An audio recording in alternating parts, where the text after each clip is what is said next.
Plan, installation électrique, comment faire? Plusieurs personnes m'ont posé cette question. Comment réaliser le plan de l'installation électrique d'une maison ou d'un appartement? La réponse n'est pas simple car cela demande beaucoup d'explications. Je vais simplement essayer dans cet article de vous démontrer comment personnellement je procède en qualité d'autoconstructeur. Il ne s'agit pas là d'un tutoriel de technique professionnelle et évidemment, je n'ai pas la prétention de donner des conseils de professionnels. Faire soi-même toute l'installation électrique de son habitation est tout à fait possible à condition d'être précis et consciencieux. La première action consiste à réaliser le plan de cette installation en respectant les normes en vigueur. Je prends donc le plan de la maison concernée. Je commence par déterminer pièce par pièce tout l'appareillage que je prévois, les points lumineux, les interrupteurs, les prises électriques, simples, doubles ou triples, et éventuellement les prises informatiques. Pour commencer, sur ce plan, je détermine l'emplacement de la gaine technique et du tableau électrique général. Dans ce cas, le tableau sera dans le cellier. Ceci fait, je vais commencer par faire un premier plan concernant toutes les lignes qui passeront sous comble ou faux plafond. Les points lumineux, prises réseau, volets roulants, etc. Je procède pièce par pièce en utilisant des symboles que j'ai créés pour illustrer ce plan. Voici la liste. Je place donc sur ce premier plan tous les appareillages qui seront alimentés par les combles ou le faux plafond. J'établis une liste de toutes les lignes dédiées à un appareil unique.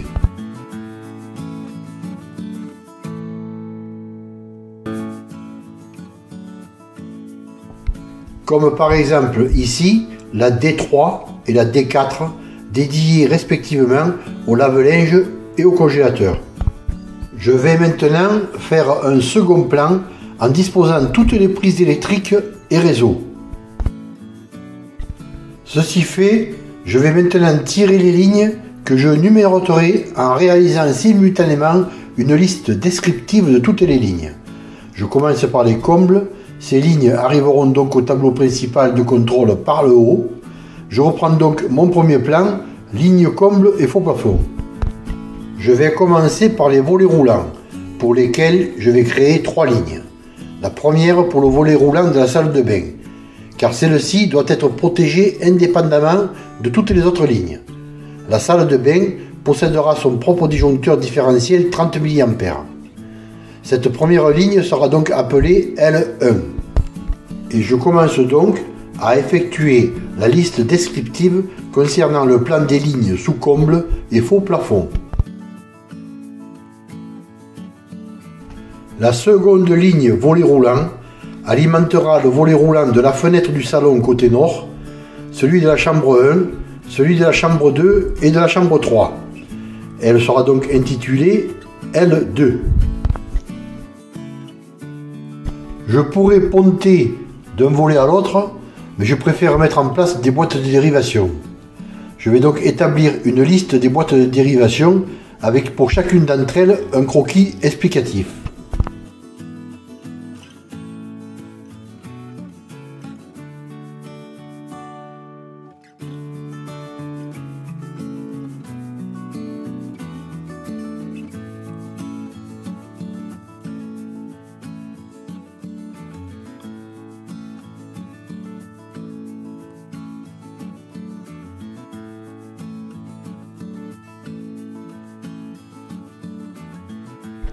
Je procéderai maintenant de la même façon pour tous les descriptifs. Je continue avec la ligne 3, alimentation éclairage salle de bain. La ligne 4, alimentation prise sur le lavabo de la salle de bain. Ligne 5, alimentation sèche-serviette salle de bain.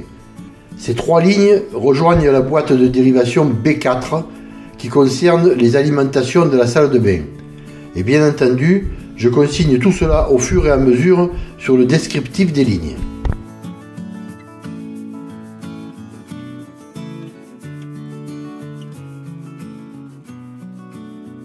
Et le descriptif des boîtes de dérivation. Lorsque sur le plan, une ligne croise d'autres lignes, je réalise des petits ponts pour pouvoir suivre correctement chaque ligne. Je continue avec la ligne 6, alimentation des 2 points lumineux centraux du salon.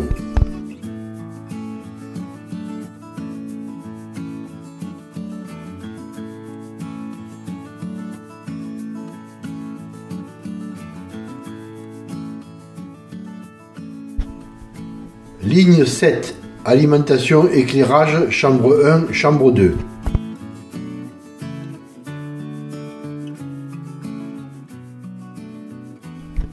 Ligne 8, alimentation des appliques du salon.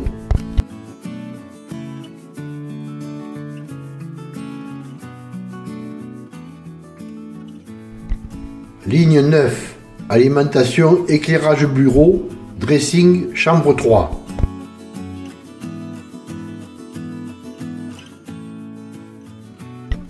Ligne 10, alimentation éclairage dégagement.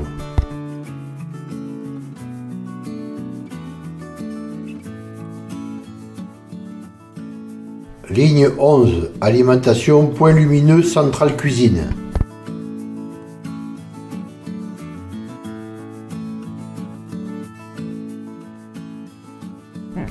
Ligne 12, alimentation éclairage WC.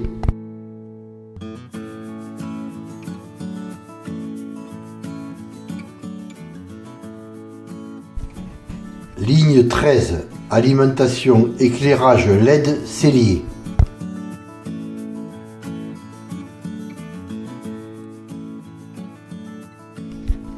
Ligne 14, alimentation ligne LED du plan de travail cuisine nord.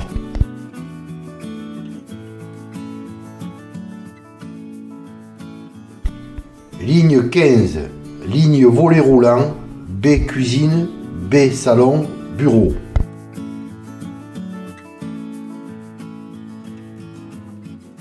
Ligne 16, alimentation éclairage extérieur.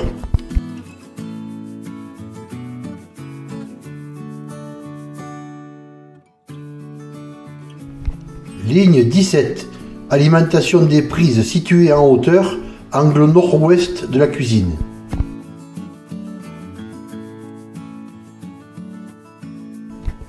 Ligne 18, ligne câble réseau située en hauteur, angle nord-ouest cuisine.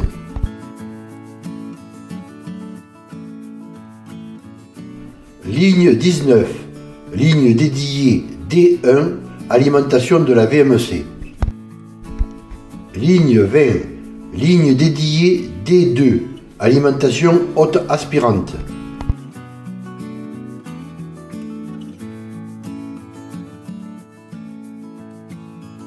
Voilà, donc si je n'ai rien oublié, le plan des lignes sous comble est terminé.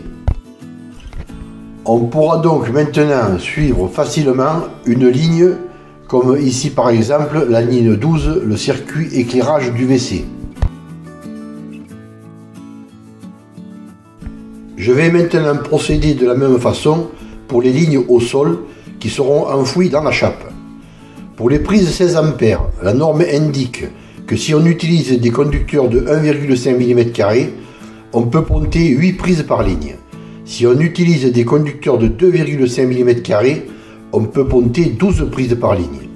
Sachant que toutes les prises sont comptables, c'est-à-dire par exemple qu'un bloc de 3 prises compte pour 3 prises, ce qui n'était pas tout à fait le cas avant 2016.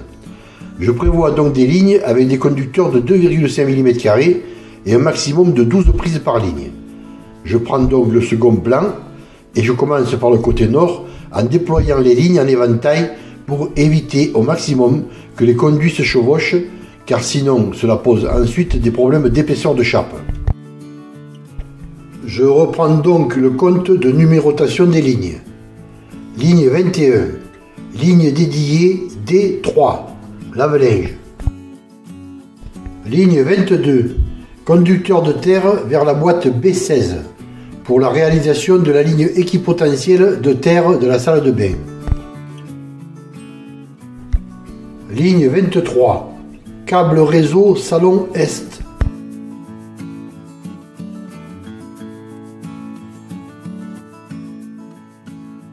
Ligne 24, Ligne confort C1 concernant 11 prises confort.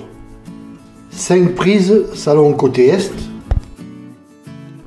3 prises chambre 1 côté Est. Et 3 prises chambre 2 côté Est. Ligne 25. Alimentation prise dédiée D4. Congélateur.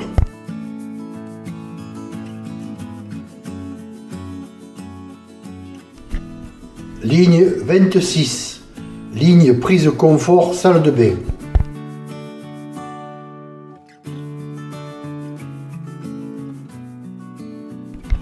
Ligne 27.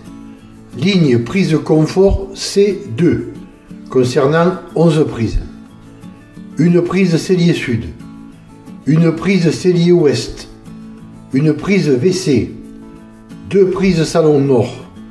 2 prises salon sud. 2 prises dégagement nord. Une prise chambre 1 nord. Une prise chambre 1 ouest. Ligne 28. Alimentation ligne dédiée D8, plaque de cuisson.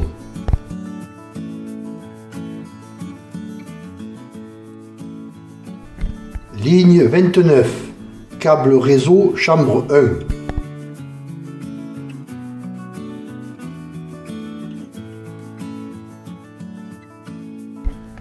1. Ligne 30. Câble réseau chambre 2.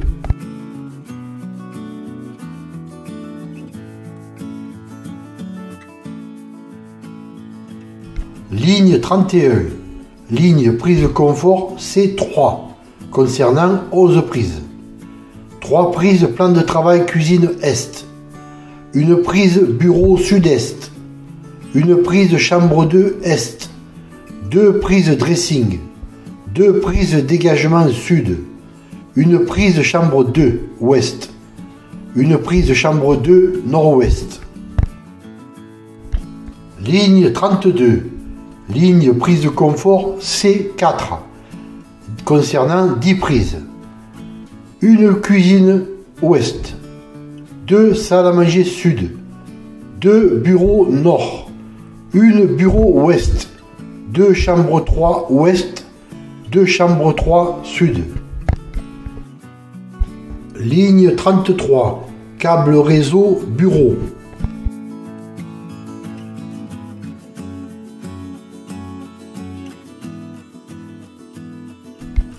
Ligne 34. Câble réseau chambre 3.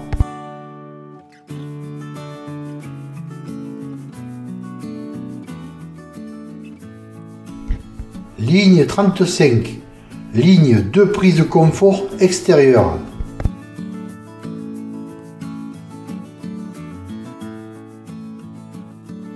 Ligne 36. Ligne dédiée D11. Réfrigérateur.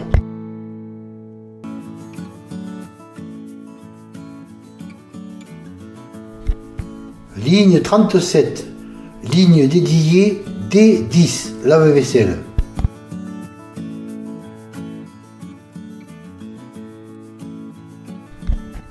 Ligne 38. Ligne bloc 4 prises confort. Plan de travail cuisine nord.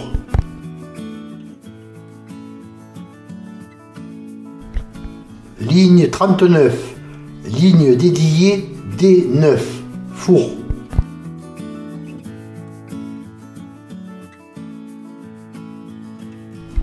Ligne 40. Ligne dédiée D7.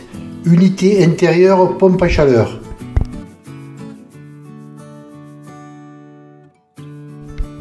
Ligne 41. Ligne dédiée D6. Unité extérieure pompe à chaleur.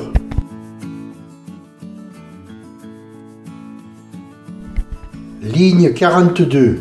Ligne dédiée D5. Chauffe-eau thermodynamique.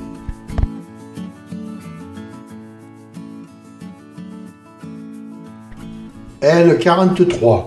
Alimentation bloc 4 prises de confort sous la fenêtre du cellier.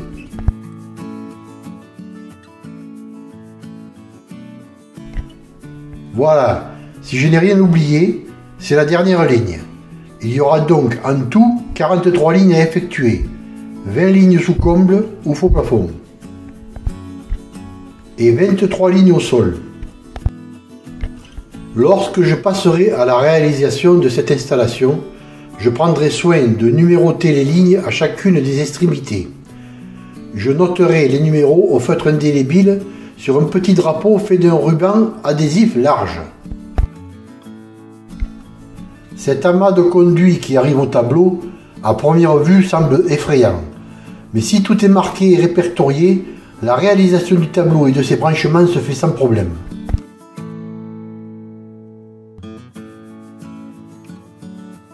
Pour gagner du temps, éviter les prises de tête et les erreurs de branchement, j'effectue un croquis pour visualiser les connexions à effectuer pour chaque boîte de dérivation.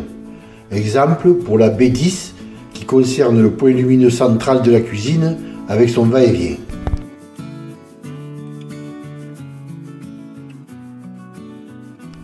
J'ai donc comme document récapitulatif la liste des lignes au sol, la liste des lignes sous comble et faux plafond, la liste des boîtes de dérivation et les schémas de branchement. Les lignes d'éclairage 16 A seront effectuées avec des conducteurs de 1,5 mm². Les lignes 20 A seront effectuées avec des conducteurs de 2,5 mm². Les lignes 32 A seront effectuées avec des conducteurs de 6 mm². Pour consulter plus posément l'article dont est issue cette vidéo, rendez-vous sur ce blog.